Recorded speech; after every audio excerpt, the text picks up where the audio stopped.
जी star news से आइए डालते हैं आज की मुख्य खबरों पर एक नजर। निजी कार्यक्रम में पहुंचे उत्तर प्रदेश के उप मुख्यमंत्री ब्रजेश पाठक, कैबिनेट मंत्री राकेश सचान और भारतीय जनता पार्टी के प्रदेश अध्यक्ष भूपेंद्र चौधरी द्वारा सभी ने जमकर विपक्ष पर हमला बोला है। उप मुख्यमंत्री ब्रजेश पाठक ने कहा कि उत्तर प्रदेश में कानून व्यवस्था जो है सुदृढ़ है, किसी को गैर कानूनी प्रक्रिया में करने और शामिल होने की इजाजत नहीं है। पश्चिम बंगाल में प्रचंड बहुमत के साथ बीजेपी की सरकार यानी कमल खिलने जा रहा है। भारतीय जनता पार्टी के प्रदेश अध्यक्ष भूपेंद्र चौधरी ने मीडिया के सवालों का जवाब देते हुए कहा कि आयोग द्वारा चलाया जा रहा विशेष निरीक्षण अभियान पूरी तरह से संवैधानिक प्रक्रिया है और उन्होंने स्पष्ट किया कि उसका उद्देश्य केवल अपात्र मतदाताओं को हटाना और योग्य मतदाताओं को सूची में जोड़ना है। विपक्ष हमेशा नकारात्मक एजेंडा चलाने का आदी है और समाज में भ्रम फैलाकर अपनी राजनीति चमकाना चाहता है। बिहार में ऐसा ही मुद्दा बनाने की कोशिश की गई, लेकिन अंतिम परिणाम ने सभी को संदेह खत्म कर दिए। बाबरी मस्जिद और राम मंदिर मामले पर कहा कि पूरा देश जानता है कि श्री राम मंदिर का निर्माण सुप्रीम कोर्ट के आदेश के बाद हुआ है, इसलिए इस मुद्दे पर विपक्ष बेवजह विवाद नहीं खड़ा करना चाहिए।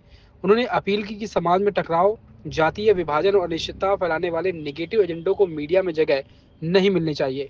कार्यक्रम में पहुंचे कैबिनेट मंत्री राकेश सचान ने कहा कि एसआईआर पर कहा कि चुनाव आयोग ने 4 तारीख से शुरू किया है। 2003 के बाद या 2025 में यह हो रहा है।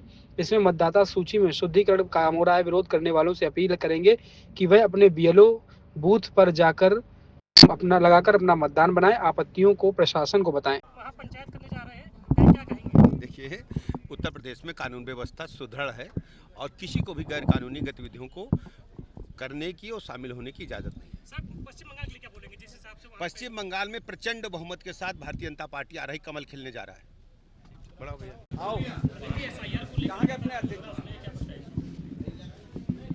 एसआईआर एक संवैधानिक प्रक्रिया है और ये विशेष पुनरीक्षण अभियान है, तो केवल आयोग की मंशा जो अपात्र मतदाता हैं उन्हें मतदाता सूची से हटाने की है और जो योग्य मतदाता हैं, पात्र मतदाता हैं, उन्हें मतदाता सूची में सम्मिलित करने की।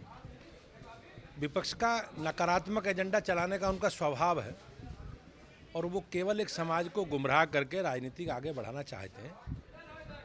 आपने देखा होगा बिहार में किस प्रकार से उन्हें एसआईआर के विषय को इतना मुद्दा बनाने की कोशिश की, लेकिन जब फाइनल ड्राफ्ट प्रकाशित हुआ तो किसी ने कोई उस पर आपत्ति नहीं की है।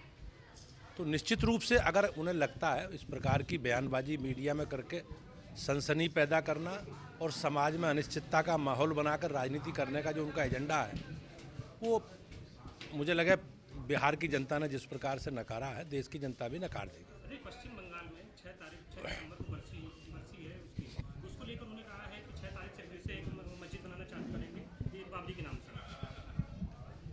अब आप सब लोग जानते हैं कि देश में कानून का राज है। माननीय न्यायालय के सुप्रीम कोर्ट के आदेश पर अयोध्या में भगवान श्री राम के जन्म स्थान पर मंदिर का निर्माण हुआ है। ये जैसा मैंने कहा, अब नेगेटिव एजेंडा नहीं चलेगा। समाज में अनिश्चितता और समाज में टकराव और जातीय द्वंद्व पैदा करने का जो इनकी मंशा है, टीएमसी सहित विपक्षी दलों के लोग जिस प्रकार से समाज में जातीय और धार्मिक आधार पर विभाजन करके राजनीति करना चाहते हैं, मुझे लगता नहीं देश की जनता अब इन लोगों को कभी स्वीकार करेगी। किस परिप्रेक्ष्य में उन्होंने कहा, मैंने उस बयान उनका देखा नहीं है, लेकिन राष्ट्रीय स्वयंसेवक संघ का जो एजेंडा है वो निश्चित रूप से जो हमारे सामाजिक विषय हैं, हमारी परंपरा है, हमारी विरासत है और हमारी आस्था है, इस प्रकार से देश आगे बढ़े। देखिए, एसआईआर चुनाव आयोग ने 4 तारीख से शुरू कर दिया है और एसआईआर 2003 के बाद 2025 में हो रहा है, जिसमें मतदाता सूची में शुद्धिकरण का काम है। इसमें विरोध करने वाले लोगों से मैं यही अपील करूंगा कि वो सारे लोग अपने अपने BLO 2 को हर बूथ में लगा करके अपने अपने मतदाता को सुनिश्चित करें कि वो मतदान केंद्र में हर बूथ में उनके मतदाता बन जाएं। कहीं कोई आपत्ति है, दिक्कत है, जिला प्रशासन को बतावें, इसको बतावें, लेकिन ये तो कोई बात नहीं होती ना कि एसआईआर का विरोध करना। इससे क्या मतलब है? जो वोटर लिस्ट में इन 20 सालों में तमाम हमारी बहन बेटियां विदा होकर चली गई, तमाम बेटियां आ गईं, तमाम ऐसे नौजवान हैं जो हमारे 18 साल के बालिग हो गए, तो उनका नाम नहीं आना चाहिए क्या सूची में? पश्चिम बंगाल में एसआईआर का बहुत ज़्यादा विरोध हो रहा है।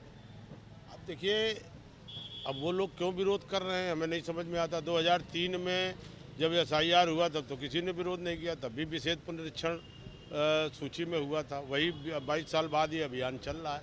इसमें सबको सहयोग करना चाहिए और भारतीय जनता पार्टी और हमारे चुनाव आयोग का भी ये मत है कि कोई भी इस देश का निवासी है, उसका हक है वो मतदाता सूची में उसका नाम दर्ज रहे। पश्चिम बंगाल सरकार को ऐसा नहीं डर लग रहा है कि जो घुसपैठी है उनको भगा दी जाएगी?